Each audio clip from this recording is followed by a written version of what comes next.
only take things on when we feel like we have a very high chance of success.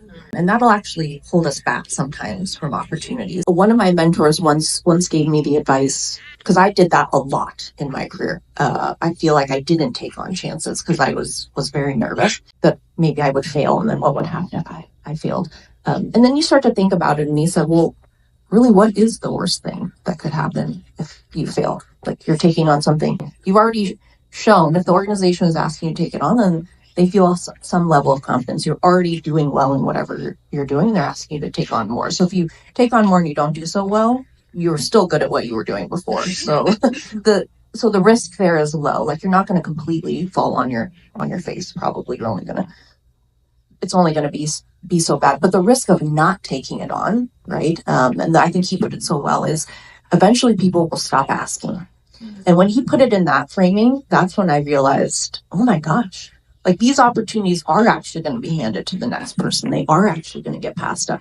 And not because I'm not capable, but purely because I'm scared to take the risk. But these types of things, you often think, oh, I'm the only one going through these things. But then when you have these circle environments, you start to realize everybody has this kind of bit of self-doubt or a bit of nagging inside. And so I think sometimes it's just good to talk those out and get ideas from others on how they work through those. And when I first got hired at Amazon, I did not get hired on the product management ladder. I kind of grown my product experiences at a startup, so I didn't totally have everything that was transferable to be on the PM ladder at Amazon. So at about that 1.5-year check-in, he asked me, how are you doing against your development goals? What do you want to work on? And I had told him at the time that I got hired, eventually I really want to get back on the PM ladder. That's where I'm the most passionate. And so we had that conversation again. And I was managing a team at the time, and he said, well, why don't you write a plan about how you could actually turn the things that your team is working on, kind of to what Lisa was saying earlier, how could you use technology to actually make a better outcome for a lot of the manual tasks that your team is working on today, and turn that into a product. And I thought, again, this is your classic manager exercise. Go work on some random idea. We'll check the box that we did a career check-in, and then I'll see you again next year. And, the next one-on-one we had, he said, did you work on that plan? And I said, oh. That was kind of just a kind of a vapor exercise. He said, no, I'd like you to work on that plan and bring it to me in your next one-on-one. So I went away and I thought about it, and we talked about it the next week, and he said, I think you actually have something here. This could actually be a pretty cool product. So why don't you start writing a doc around this, paper around this, and let's get a concrete plan. So we worked on that over the next couple weeks. At one point it got to a place a fairly decent plan. And in our sync, he said, I ran your idea past this director over here, this VP over here. And keep in mind, I was pretty early in my career at Amazon. And so I'm thinking, whoa, you're running this idea passed by these directors and VPs. So one, I would never have had the guts to run my idea by these folks. And kind of to what Claire was saying, who's speaking on your behalf when you're not in the room? Here he was kind of opening these doors, advocating, planting the seeds of these ideas. And then he went one step further and said, I told them that you're going to set up time and you're going to review your plan with these directors and VPs. So, work with their admins and set up one-on-ones. That was a terrifying moment, but I could not have felt more gratitude for that, because he'd already kind of preceded those ideas, advocated those ideas. So then when I met with these VPs, these directors, they were already somewhat bought into the idea. They were ready to receive it. They were ready to hear it.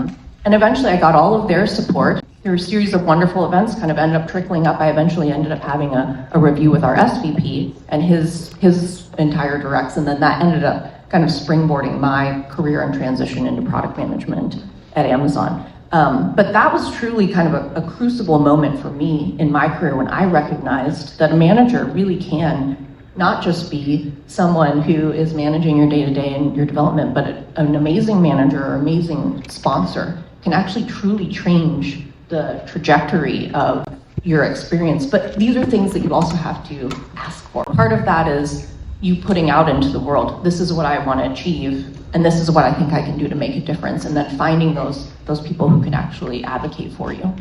But if I may name the most important two, when I decided to be the sponsor of that person or mentor that person, two things. One is curiosity, and the other is drive. I want them to have really, really high curiosity, and I'm looking for a very driven person. Everything else, I think, is secondary. Your domain knowledge, your communication style, all of that can be worked on. But honestly, curiosity and drive, it's very difficult to foster. You actually has to come with that from within. So these are the two things I look for and highly value. And a lot of times you can observe that from things that might not necessarily has anything to do with the work they're doing. I mean, sometimes yes, but a lot of times you can see the way they conduct themselves, how they look and act and interact with you. So these are the things I highly value. First is reflect, and that reflect is actually reflecting on ourselves, right? What I really want to achieve, what I want to enhance on, what opportunities I want to get. And that's actually the most important part, because if you do that reflection when you're actually going out in the second step, look, you're going to be a lot more targeted. The second step is look or search. And that's when I focus on the conclusions of my reflection. And I say, hey, here are the things I want to get to, whether it's enhance my ability or network or resource or whatever it is.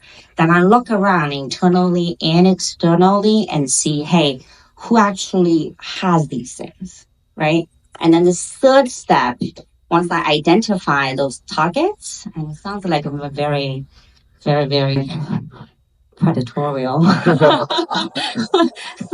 The third step is actually ask or act, right? And then that can be go directly to them and say, hey, I really, you're a wonderful public speaker. I want to enhance my public speaking. Can you give me some tips, and can we set up some one-on-one? Or, you go to someone who's really, really good at the department, a huge network, and say, hey, is it possible that, I'm specialized in this area, this product line? Can you make some introductions for me? And you will get no's, okay? And don't take it personally, because these people, number one, might be busy. Number two, they might not believe that's the best use of their time. That's totally fine. But I follow the reflect, look, and then act. I love that 3-step process. When I think about my own experience, for me, when I think about a mentor, I look for something a little bit different than I would think about in a sponsor.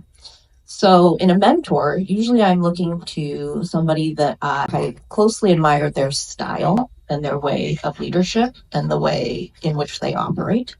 And often I'm looking for somebody who actually is not adjacent to my work or not very close to my work, because I want to understand a different perspective.